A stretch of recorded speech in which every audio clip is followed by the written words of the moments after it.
Hi guys! Welcome back to my YouTube channel, and for today's video ay i-share ko sa inyo yung ganap ko today. So today is August 31 and pumunta akong SM kasi sumahod ako kay YouTube. So thank you po dahil nakasahod ako ulit sa YouTube, and pumasok yung sahod ko nung August 28.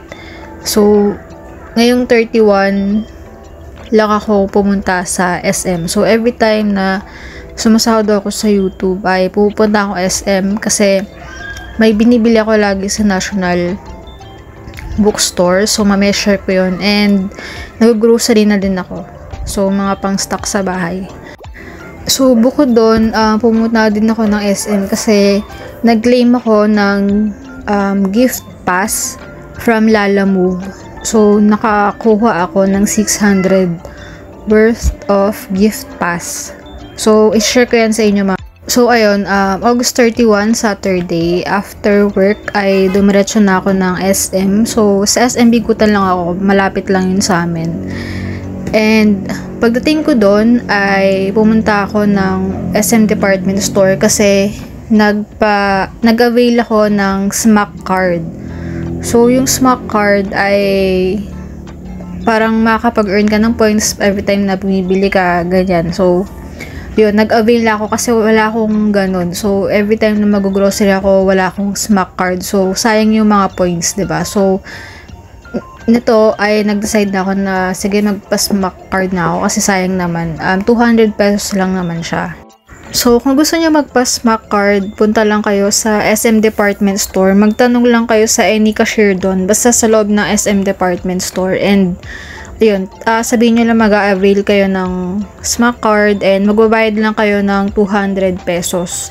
And then, after nun, pinababa ako ni ate dun sa parang customer service nila sa same department store din, dun sa baba.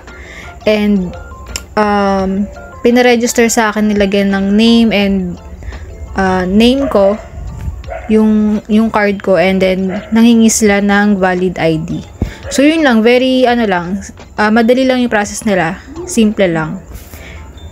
So after ko makuha yung SMAC card, sa kabilang counter is dun ko naman kinuha yung gift pass. So yung gift pass ay nakuha ko sa Lalamove app. So naka-earn ako doon ng points, and dun sa naipon kong points, kinonvert ko siya sa gift pass ng SM kasi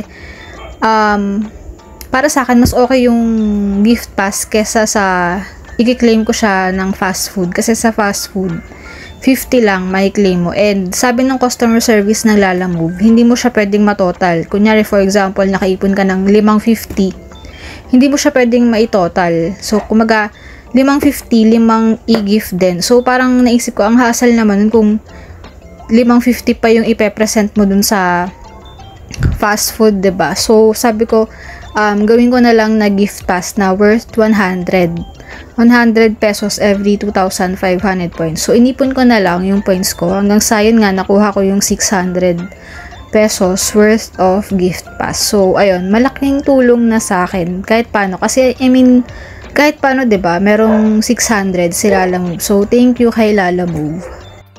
So, after kong makuha yung gift pass ko, ay dumiretso na ako sa National Bookstore. So, every time na sumasahod ako sa YouTube, guys, ang pinupunta ko lang talaga sa SM is mag-withdraw, National Bookstore, and mag-grocery. So, yun lang talaga. So, sa National Bookstore, pumupunta ako doon kasi bumibili ako ng mga notebooks, mga ballpens, ganyan. Mga alam mo yun, parang school supplies. Kasi ginagamit ko nga siya sa work. Kasi mostly talaga nagsusulat ako dyan. And nakalista, may mga listahan, ganyan. So, ayokong nauubusan ng notebooks. Ayokong nauubusan ng ballpen, ganyan. So, bumili ako ng mga anek-anek ko na magagamit ko sa work. So, ito guys, ang binili ko sa National Bookstore. So, ano lang to, mga notebook, logbook, ganyan.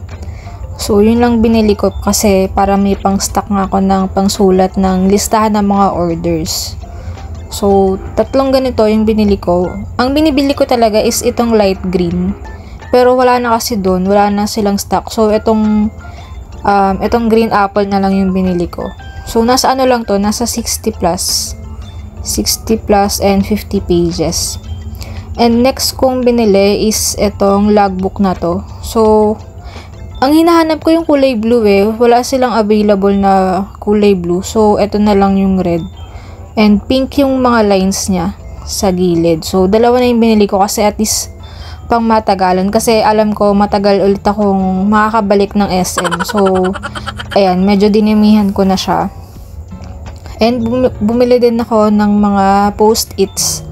Kasi yung mga riders na pumupunta sa amin, minsan nagdo-double book sila or mga dalawang booking yung kinukuha nila sa amin. So, para hindi magkalituhan sa orders, ay nilalagyan ko ng tanda or nilalagyan ko kung kaninong order yung dalawang booking nila. So, ayun, para iwas na magkapalit. So, ayan, nilalagay ko dyan yung name ng rider and kung kanino yung order na yun para hindi na din sila malito. So, bukod doon, bumili din ako ng marker para minsan kasi nagkakaroon ng bulk ornament. So, bumili ako ng marker para pang sulat dun sa box.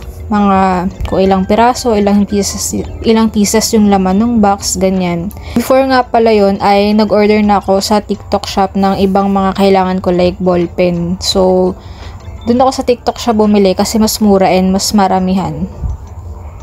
So, bumili ako nito, yung parang ballpen eraser na ini-slide lang kasi para hindi madumi yung notebook pag nagkamali ako. And then, bumili din ako nitong parang pencil case.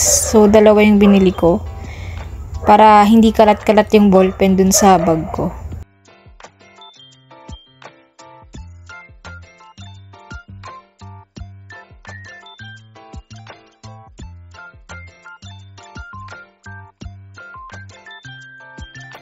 And then next ay bumili ako ng gunting. So itong gunting na to ay para sa kwarto ko kasi minsan dito ako sa kwarto nag-o-open ng mga parcel or ng mga items na dumarating sa akin na mga in-order ko Shopee, Lazada, TikTok. And minsan ang hirap buksan ng mga parcel nila. As in grabe yung scotch tape, grabe yung pagbubble wrap. Minsan puputol na yung kuko ko, nag-ano na yung kuko ko. So ayun, bumili na akong gunting para mabilis ko mabuksan. Hindi ko lang makita. Pero ayun, sa TikTok shop na ako bumili. Kasi ito yung isa sa mga favorite kong na ballpen. Kasi kahit malaglag siya, hindi nagpuputol-putol yung sulat. And nauubos talaga yung tinta niya. As in, may kita mo na nawawala na yung itim dun sa loob niya. So, malalaman mo na ubos na pag talagang puti na yung ballpen mo. As in, sulit siya para sa akin na yun nga, everyday ako nagsusulat sa work, naglilista ako. So, ayun, very okay siya sa akin. Kasi, nauubos talaga yung tinta niya. Hindi siya yung, alam mo yun, parang ilang ano lang, wala na. So, ayan, bumili na ako ng dalawang box, isang black and blue. Kasi ngayon nga, gusto ko nga na may iba-ibang kulay dun sa notebook ko. Naka-highlight sa mga important na, alam mo yun, na words, ganyan. So, ayun, marami na akong binili kasi sa tindahan ay 10 pesos isa. So, dito sa isang box ay nasa 70 plus lang ata. So, ayun. So, ayun lang guys yung binili ko sa National Bookstore and sa TikTok shop. So, after kong pumuntang National Bookstore ay nag-ikot-ikot pa ako. And ang next na clip na ipapakita ko sa inyo is nung nandun ako sa hypermarket. Pero since nahiya ako mag-video, as in nahiya talaga ako mag-video guys, or makita ng mga tao na nakaangat yung cellphone ko, ganyan na nag-video, is nilagay ko na lang yung cellphone ko dun sa cart. So, dun muna kayo sa cart and tingnan nyo kung ano na lang yung mga pinamili ko. So, ayun guys, maraming salamat sa mga GC, sa mga nanonood ng videos ko kasi again, hindi ako makakasahod. Hindi to mangyayari kung di dahil sa panonood nyo. So, ayun, maraming salamat. Maraming salamat kay YouTube, ganyan. Kasi, hindi pa niya ako nade-demonetize. So, ayun lang guys. Anyway, maraming salamat ulit and thank you for watching.